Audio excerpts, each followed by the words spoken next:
Hi, I'm Olivia from Wilkinson Cameras, and today I have the brand new Fujifilm GFX100RF camera.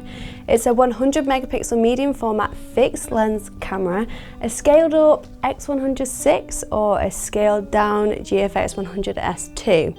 Well, it's actually packed full of features and technology already found in the 100S2. So this is a real powerhouse of a camera in an impressively compact body. But before we dive in, this is just the first look video and I haven't had enough time to fully put this camera through its paces. However, I'll be heading to the Fujifilm X Summit in Prague, where I'll be testing it extensively for both stills and video, pushing its new features to see what it can really do. So stay tuned for that full review. Fujifilm has a rich legacy in medium format photography dating back to its film era with cameras like the GX680 and the GF670, which were beloved for their exceptional image quality and unique designs. As the industry has shifted to digital, Fujifilm embraced innovation while staying true to its heritage, introducing the GFX series, a modern take on medium format that brought stunning resolution, rich colours and exceptional dynamic range to a more compact and accessible system. By blending its film-inspired colour science with cutting-edge technology, Fujifilm have redefined what medium format can be, making it a powerful tool for both studio and on-location photographers. Fujifilm has been making waves with medium format for years now, bringing that high-end, rich detail look to more accessible system. But with the rise of cameras like the X100, is there still a place for a big sensor in a world chasing compact power? Well, today we're getting a first look at the brand new Fujifilm GFX100RF, so let's see what it brings to the table. First things first, the RF in the GFX100RF stands for rangefinder, which makes perfect sense when you look at the design. So first impressions, I love the look, I enjoy the handling. I would like to see a deeper grip, but with it being a fixed lens camera with a 35mm f4 lens, I can understand why you wouldn't need that extra depth in the grip because the camera is already well balanced. A dial that I thoroughly enjoy is the front 3-stacked dial, which makes it so easy to experiment with all of the features. The bottom lever is set to a 3-step digital teleconverter, giving you the option to shoot at 45mm, 63mm and 80mm, which are the perks of a 100 megapixel sensor, allowing you to crop without compromising on losing too much image quality. In terms of size and weight, it is the smallest and lightest GFX system to date, weighing in at just 735 grams and is 133mm in width, 90.4mm in height and 70.2mm in depth. So for a medium format camera, it's not bad at all and very comparable in size to the Leica Q3. The GFX100RF has the classic dials that we all love to see on Fujifilm cameras, especially on the Fujifilm X100. It has the same control ring settings button on the front of the camera, which is something I loved on the X100. Unlike the X100, it doesn't have a hybrid viewfinder, which I'm sad to see. The GFX100RF is just a 5.76 million dot range finder EVF. And I say just, it's still a very good quality EVF. It has a 0.84 times magnification, so very good quality electronic viewfinder. Fujifilm are embracing different ways that people can shoot and explore creativity, so they've put a dedicated aspect ratio dial that allows you to change ratio very quickly to achieve a different look, which I think is pretty cool. There's 9 ratios to choose from, and I will certainly be experimenting with this more in Prague. I don't think you can use this in video mode, which would have been useful for people who output on different social media platforms, but I guess this camera isn't aimed at videographers or content creators as such. There's also a new surround view setting via the Q button, which gives you 3 options: black, semi-transparent and line, which allows you to see beyond the frame you've chosen. So this would be great for seeing what maybe is coming into the frame, which will be really useful for street photographers waiting for that perfect moment.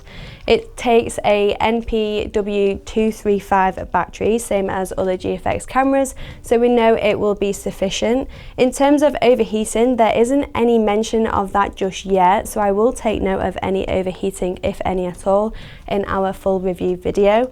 The LCD screen is similar to that on the X100 in terms of it being a tilt only screen, which I know some of you will love and hate. I personally don't mind this on this style of camera. Again, like the X100, the GFX100RF comes in two colours, black and silver. I personally prefer the silver, but Alex prefers the RF in the black and the X100 in silver, so let me know in the comments which colour you prefer. In the core of the GFX100RF, we have a 102 megapixel CMOS 2 high-speed sensor with the latest 5th generation processor, which is the same combination that is found in the GFX100S2. So expect to see AI focus, HEF files or HEF files every time, it gets me, 422 10-bit recording in 4K 30 frames per second, so a powerhouse in such a compact body. You can expect the image quality to be of high standards, and it certainly is. Fujifilm have refined the pixel structure and micro lenses, which will offer a wider dynamic range, low noise shooting, enhanced edge quality and improved AF accuracy. So again, I will make sure to put this to the test in our full review video. Now, speaking of autofocus, the 5th gen processor uses an updated AF prediction algorithm, subject detection AF and deep learning AI technology, so we can expect reliable autofocus, especially when photographing fast moving subjects like animals, vehicles and so forth. For subject tracking, we have humans, animals, birds, automobiles, bikes, planes and trains, so we're covered for all scenarios. Like the Fujifilm X100 and the latest Fujifilm cameras, we have the well-loved film simulations, and there's 20 in total, which I will certainly be using in Prague. Same as the X100, the 100RF has a built-in ND filter which can be used in both stills and video. So if you wanted to capture long exposure or filming in bright conditions, you can easily control the exposure. Moving on to video, though I don't imagine this will be popular for video. It has the same video capabilities as that in the GFX 100S2, so it films up to 4K 30 frames per second. There's been some improvements, like the ability to shoot at ISO 100, a high dynamic range and a 5-axis electronic image stabilization. You can also shoot in 422 10-bit in camera in H.264 and H.265 with the option of shooting in F-Log2. And like the latest Fujifilm cameras, you can also connect to Frame I/O for wireless transfers. And that's the Fujifilm GFX100RF. Pretty summed up. At launch, the Fujifilm GFX100RF is going to be $4,699. Now I know that is steep, but if you compare it to similar models like the Leica Q3 at $5,500, I think you're getting your money's worth, especially with a medium format sensor and the huge 100 megapixel resolution. But what do you think? So while I've only had a short time with the GFX100RF, at this point in time, it's clear that Fujifilm is continuing to push the boundaries of what medium format can do. If you're a photographer who craves that insane level of detail and depth but wants it in a compact form factor, this might be your next dream camera. But what do you think? Is medium format worth it in 2025? Or would you rather stick to full frame or APS-C? Let's have a chat in the comment section below. This is just the first look video, but I'll be putting the GFX100RF through its paces soon.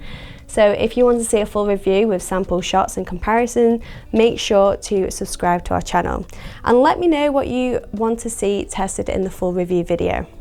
If you're in the UK, head to wilkinson.co.uk to place an order or find your nearest store. We also offer part exchange as well if you do want to upgrade. Please do give this video a thumbs up and subscribe to our channel. We're still growing and it always helps if we have some friendly faces. So thanks again for watching, and I'll see you in the full review video.